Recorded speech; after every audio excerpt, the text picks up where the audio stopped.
The Tesla Model Y is currently a bargain, and I'm going to show you 8 reasons why. The current cost of the Model Y starts at $47,490, and this gets you all-wheel drive and 279 miles of range and a 0 to 60 time of 5 seconds flat. They also offer the Model Y in a long-range version, which is what I have, and additionally, they have the monster Model Y Performance, which does 0 to 60 in 3.5 seconds, 456 horsepower, 479 pound-feet of torque, and it's truly nuts. Now, some of you are saying $47,000 is cheap, and the answer is no. But the average price of a car sold so far in 2023 is $48,008. So it's more average. But the person shopping for a Tesla Model Y is not shopping for like a Hyundai Elantra or something like that that costs in the $20,000 range. So yes, technically if you buy something in the $20,000 range like a Corolla, Elantra, or whatever, that's going to be significantly cheaper than owning a Model Y because it will take you so many years in gas savings to save that $20,000 difference. So you have to think about the car you're shopping for. So if you think about the car you're shopping for, it's probably in that $50,000 to $60,000 range, and this is where the bargain becomes more apparent.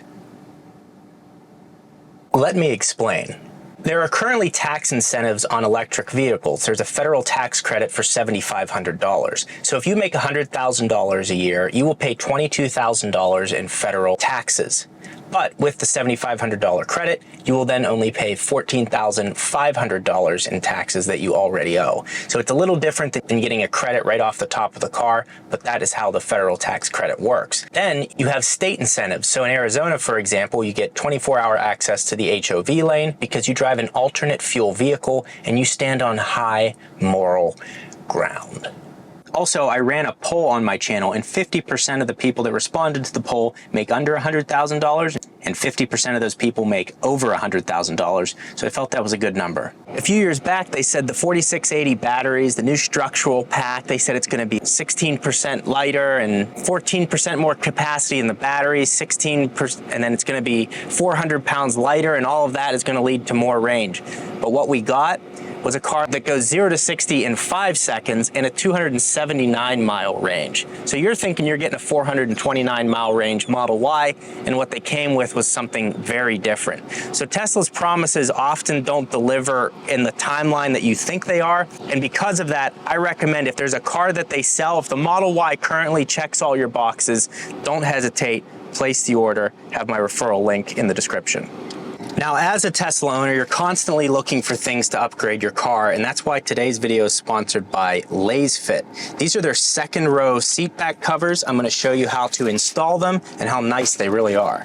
So these seat back covers are fully rubberized, and then they have this little Velcro patch right here, which helps them adhere to the backs of the seats. These are really useful for when you fold the seats down and hauling big boxes, because then you're able to slide to get the full usage out of your Model Y while not cutting up the carpet on the backs of the seats. You can also see, because they 3D mapped them, it has these cutouts, so you can still use these latches on the backs of your seats. So let's get them installed. So you actually have to fold these seats down a little bit. That way you can get the full coverage of this, and then take that metal bar and slide it through the slot there, and it sits totally flush. Man, these are insanely nice, and it's a soft rubber too. And the other thing that's nice is, let's say you're gonna go camping in your Model Y, you can just leave these on, it'll still give you protection, you still get the full functionality of your car. You just don't wanna fray this carpet here, that can look really bad.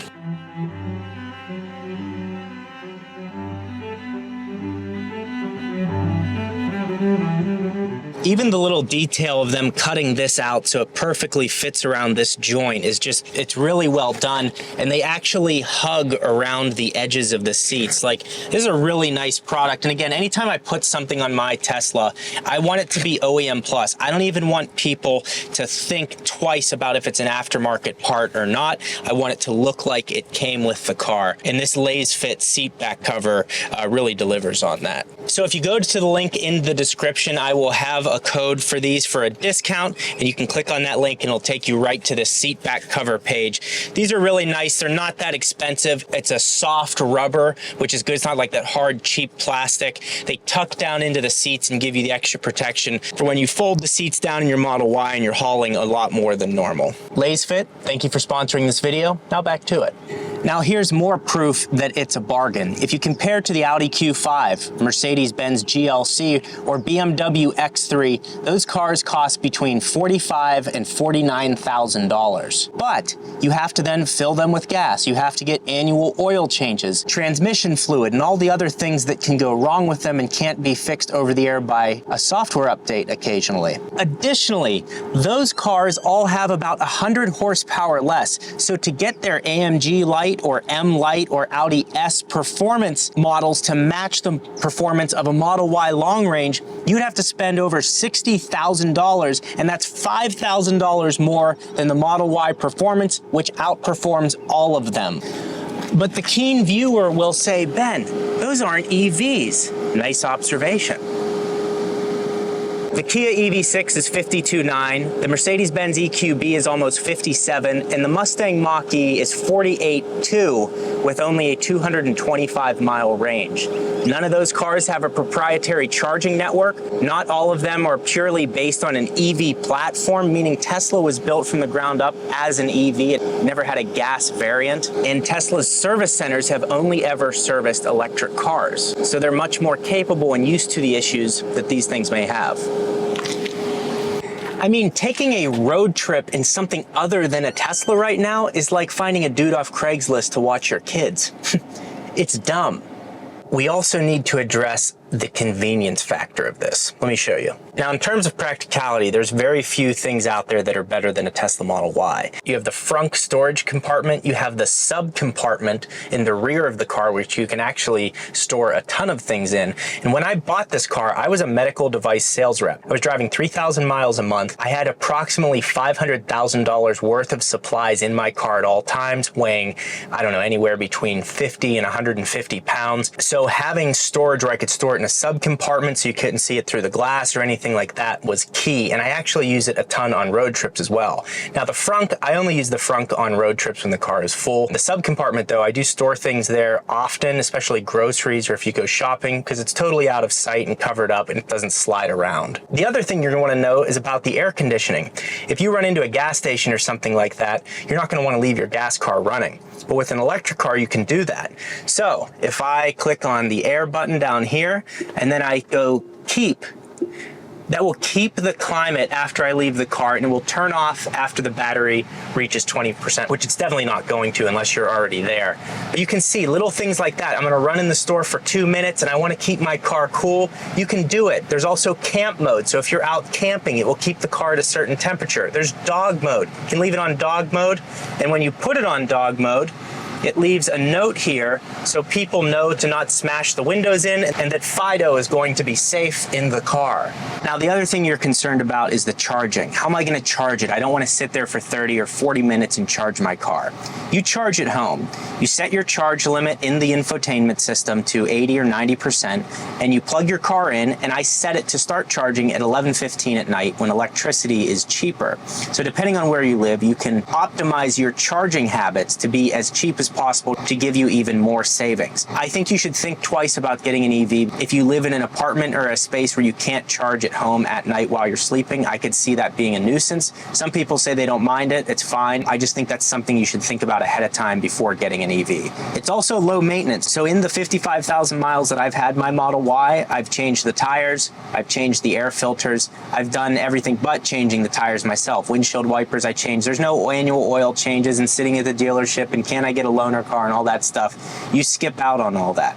Now, if you're in the northeastern regions or a place where it snows a lot, the lack of using the brakes because of regenerative braking, they recommend you come and get your brake service annually. I don't know if people are doing that. Someone will have to let me know in the comments below how you are servicing your car if you're in the Northeast or you're in an area where it snows a lot. The Tesla app is also highly useful. You're able to schedule your charging. You're able to set your charge limits. You're able to even schedule preconditioning for the car. So if you leave every day at 7 a.m., you can have the car set at a temperature and the battery ready to go. That way the car is perfectly set every day before you go to work. Just one more convenient thing. Additionally, cameras are built into the car, so that's called Sentry mode. So I can exclude home if I want to. So that way, every time you walk by your car at home, it's not blinking at you and recording what you do. You can also exclude work and favorites and places where you know you're not going to need your cameras. But the other thing is, it all saves to the car here and you're able to reference it. I had a friend who got in an accident and they were able to prove the driver behind them who slammed into them jumped out of the car and switched seats with another driver because they didn't have a license. You can even remotely view what's going on outside of your car and check all different angles of the car, and that's just a unique feature that only Teslas have right now. And the other thing is, it works. You can reference the app, you can use the app. You're not like, oh, I don't know if this is going to work. I owned a BMW M2 and there was an app that went with it. It never worked. It never once worked. It was always laggy. I'd hit a request and it would be going, and by the time I got to the car, I was like, well, I'm here now, so it doesn't matter.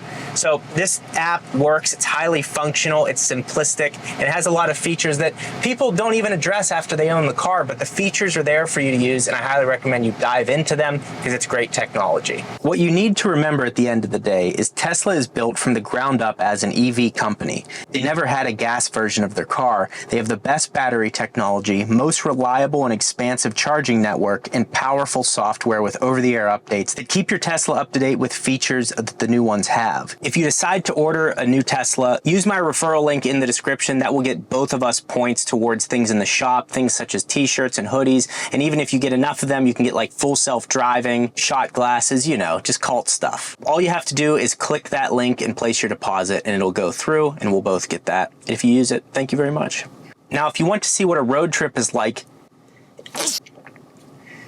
in a Tesla Model Y, you're going to want to click this video right here. That will give you a more realistic idea of what the charging is like and how useful the car actually is.